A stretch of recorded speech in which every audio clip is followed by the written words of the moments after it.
Halo teman-teman wajib pajak, terima kasih telah membuka video ini. Ini adalah video yang menurut saya penting ya, terutama dalam hal laporan SPT orang pribadi. Menurut saya ini sangat penting karena kalau hal ini tidak dilakukan maka ya seperti biasa nanti akan datang surat cinta gitu ya, akan datang surat SP2DK dari kantor pajak untuk Bapak Ibu semuanya kalau tidak memperhatikan hal-hal yang penting ini. Oke, hal penting itu apa aja? Ini sudah saya tuliskan di sini, ada 3 poin ya. Sebenarnya banyak sih, tapi ini minimal yang harus dipenuhi itu adalah ini nih, 3 ini. Tentunya masih kalau versi teman-teman DJP ya hal penting yang mereka cek, mereka periksa itu banyak. Tapi minimal 3 ini harus sudah Bapak lakukan saat mengisi SPT tahunan. Karena kalau tidak, mereka sudah punya datanya. Kalau berbeda, ya datanglah nanti surat cinta dari teman-teman DJP untuk Bapak Ibu. Oke, yang pertama adalah terkait penghasilan ya. Nah, ini penghasilan tuh di sini saya bikin 2 poin. Yang pertama adalah penghasilan yang sudah dipotong pemberi kerja. Nah, seperti ini. Nah, ini contohnya begini. Nah, Anda karyawan, kemudian sudah dipotong, dapat bukti potong begitu ya. Misalkan tercatat di perusahaan Bapak Ibu bekerja itu penghasilannya 100 juta. Kemudian Anda melaporkannya 50 juta. Nah, itu sudah ada ini ya, ada perbedaannya. Itu juga menjadi potensi untuk mendapatkan surat itu. Kemudian contohnya misalkan Anda freelance nih, kemudian dari tempat Anda freelance itu Anda dapat penghasilan kan ya, tapi dipotong di sana dapat bukti potong gitu. Kemudian karena Anda tidak mau mengakui penghasilan itu biar pajaknya nggak besar gitu ya biasanya, Anda nggak laporkan tuh. Nah, itu nggak bisa karena pemberi freelance Anda itu sudah melaporkan penghasilan Anda. Contohnya misalkan Anda mendapatkan project gitu ya, 1 miliar gitu ya dari sebuah perusahaan, kemudian Anda sudah memberikan NPWP dan dapat bukti potong dari sana. Atau mungkin Anda tidak dapat bukti potong tapi sebenarnya mereka sudah motong gitu ya. Kemudian Anda di tahun itu lapornya hanya misalkan penghasilan 10 juta gitu. Nah, itu sudah nggak bisa itu karena dari kantor pajak sudah mendapat data bahwa penghasilan Anda dari freelance itu udah 1 miliar gitu. Jadi yang seperti ini harus diisi sesuai dengan yang sesungguhnya. Karena kalau berbeda itu sudah tidak bisa. Sekarang udah yang sifatnya digital seperti ini sudah sulit ya untuk mau dipakai seperti zaman dulu gitu ya. Asal-asalan udah nggak bisa. Oke, penghasilan yang kedua adalah penghasilan yang diterima dari melalui rekening atau yang sifatnya digital. Nah, contohnya misalkan rekening Anda itu sering ada uang masuk gitu ya, misalkan dari sebuah perusahaan atau dari mana gitu, atau dari jualan gitu. Misalkan akumulasinya menurut versi orang pajak itu misalkan 100 juta, tapi Anda hanya lapor penghasilannya 5 juta atau 10 juta, itu juga udah nggak bisa itu. Nanti kalau saat Anda diperiksa ya repot gitu. Jadi ya menurut saya kalau untuk yang penghasilan yang sifatnya diterima melalui rekening atau digital ya sebaiknya dilaporkan apa adanya itu ya. Tapi ini ya tidak mengajari untuk selanjutnya diterima secara cash ya, bukan seperti itu maksud saya. Lebih poinnya lebih ke yang tadi, intinya kalau penghasilan diterima melalui rekening berarti memang harus Anda laporkan sesungguhnya lah, sebenar-benarnya.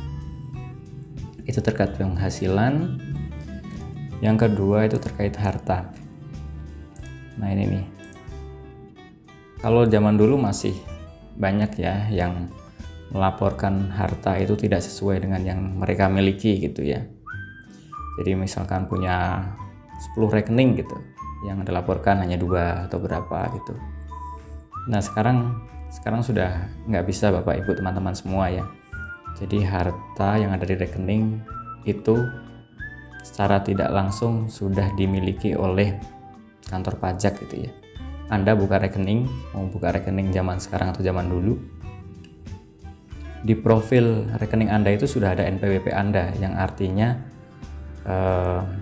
dengan sangat mudah kantor pajak itu mendapatkan data rekening Anda keseluruhan yang Anda buat di seluruh Indonesia atau mungkin di luar negeri pun mereka nanti akan bisa gitu. Jadi kalau memang harta yang bentuknya rekening, sebaiknya Anda laporkan sesuai dengan rekening per akhir tahun gitu ya. Nah, caranya sih sekarang sangat mudah, tinggal hubungi bank masing-masing, mereka sudah terbiasa dimintain saldo akhir untuk laporan pajak gitu ya. Nah, kemudian ini bawahnya saya tambahkan untuk saham, reksadana atau investasi jenis itu dilaporkan sesuai nilai perolehannya. Ini juga sifatnya kan ini ya, ada jejak digitalnya, ini juga harus Anda laporkan. Misalkan Anda di tahun 2021 punya saham, beli saham ini itu, reksadana ini itu, dan belum Anda jual, ya itu harus Anda laporkan. Tapi nilainya bukan nilai di akhir tahun kalau ini, tapi nilai perolehan.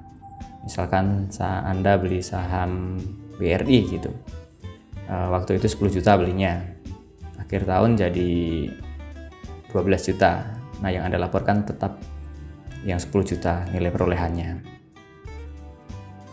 Kemudian juga ada yang penting nih, perolehan harta yang pajaknya dilaporkan, perolehan harta yang ada pajaknya dilaporkan sesuai pembayaran pajaknya. Nah, ini kasus yang banyak itu biasanya beli rumah nih, beli properti.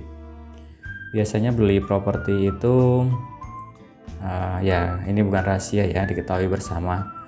Biasanya mohon maaf, beli properti 1M gitu ya. Biasanya nanti ganti notaris itu kita ngakunya misalkan 500 juta gitu, biar pajaknya ada tarif kali 500 juta gitu ya.